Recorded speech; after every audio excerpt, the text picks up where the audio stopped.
Sa kinaandan, may mga sensitibo nga aspeto ang mga kaso nga nagaimbulbara sa kababainhan kagabataan.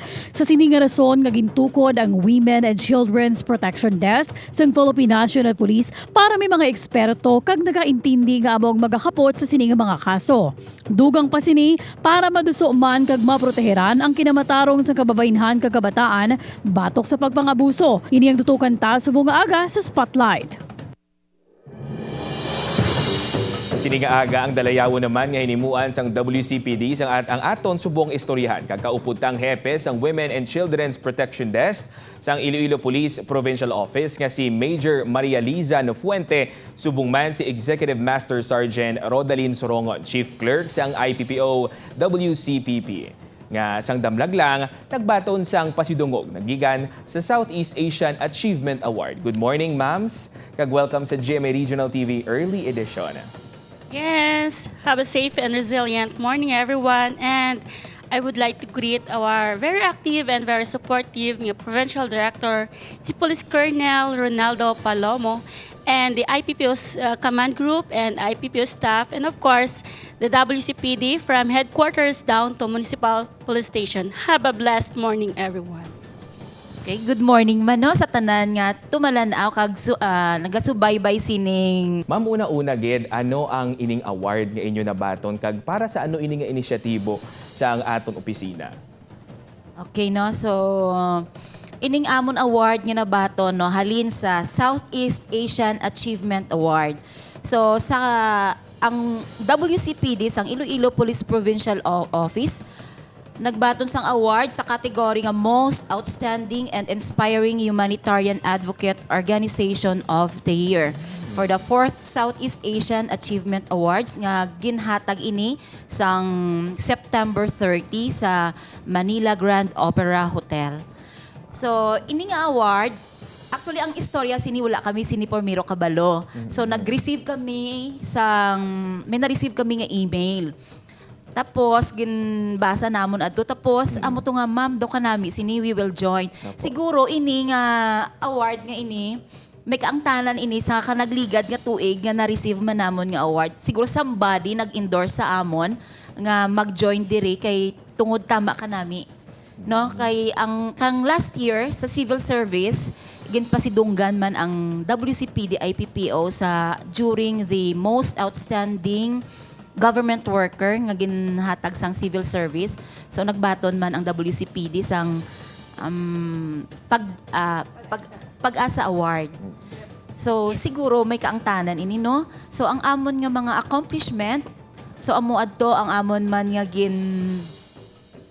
gin-entry. So madamo kami accomplishment no. Isa sina, ma'am. Yes, no, mga accomplishment namon. Actually, ining mga accomplishment namon nga ini, gin-entry man namon ini sa national, no, and I'm been awarded as the best Police Commission Officer for Administration national level. So, ini nga gin-entry ko ini siya. So, number one, accomplishment naman is the Babae Bangon Project sa Iloilo Police Provincial Office nga ginakabig naman as best practice in Iloilo Province. So ano ining Babae Bangon Project? Ini siya ang amon nga best practice nga naga-protect and naga-empower sa aton mga kababaihan. May tatlo ini siya kang objective, no. Number one is educate our women on the rights and rules in the society. Paano natin i-educate ang aton mga kababaihan? Siyempre, nagkakandak kita sa symposiums, lectures, dialogues, distribution of IEC materials sa aton mga kababaihan para mabalaan nilang ilang mga rights and functions and rules. Number two is enhance our law enforcement operations. Kung hindi natin ang aton mga kababaihan, kung hindi na natin mediate ng aton nga couple, so it's time na guro kay every time balaan although ginakandak kita sa counseling kung hindi gid madala ang couple, so amo na siya ang file naton sa appropriate charges sang aton nga mga perpetrator. And last is empower our women to become productive member in our society. How do we empower our women? Syempre, ginatok-tok namon at tagipusoon sang aton LGU para mabadgetan para makakandak kita sang livelihood training sa aton mga kababaihan to support them financially, sir. Okay.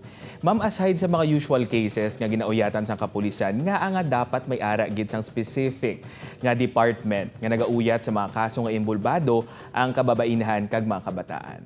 Yes, sir. Actually, sir, ang WCPD is a subunit of Provincial Investigation and Detective Management Unit. So, ang kinanlan nato no ang Women and Children Protection Desk kay actually ini ang mga kababaihan balaan nahuya kung sila magkadto sa aton police station kung ang ma-entertain sila ang mga kalalakihan. Especially kung ang mga kabataan nga ini is kababaihan. So, dapat may Women and Children Protection Desk gid nga mag-handle sa ila. And take note, tandaan naton, ang basta cases of Women and Children Protection Desk, we observe confidentiality, sir. Okay. Sa panahon subong madamo na nga mga kababainhan ang nagapangisog no nga magwa para ipahibalo sa otoridad ang pagpang-abuso nga ila na eksperyensyahan.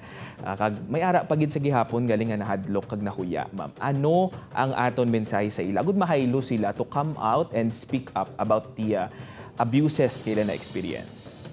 Yes, no. As the provincial WCPD sang IPPO, no, try gid naton kag ginahinyo ang tanan nga mga kababaihan naton nga nabiktima nga hindi sila magpakahuya, ikahuya ang natabo. Hindi nila sala nga na disgrasya sila. So dapat tandaan hatagan naton sang justice ang nagkatatabo sa ila. So hindi sila magkahuya-huya and ang amon may hotline number kami diri para nga in case of emergency pwede gid sila katawag dira sa aton nga hotline number. Okay. Major Nofuente kag kay Police Executive Master Sergeant Sorongon, thank you very much and congratulations sa aton achievement. I hope nga madamo pagid kita nga mabuligan nga mga women kag children hindi lang diri sa probinsya sang Iloilo kundi sa bugos nga Western Visayas. Ang mga dugang nga balita, bantayan sa pagbalik sa GMA Regional TV Early Edition.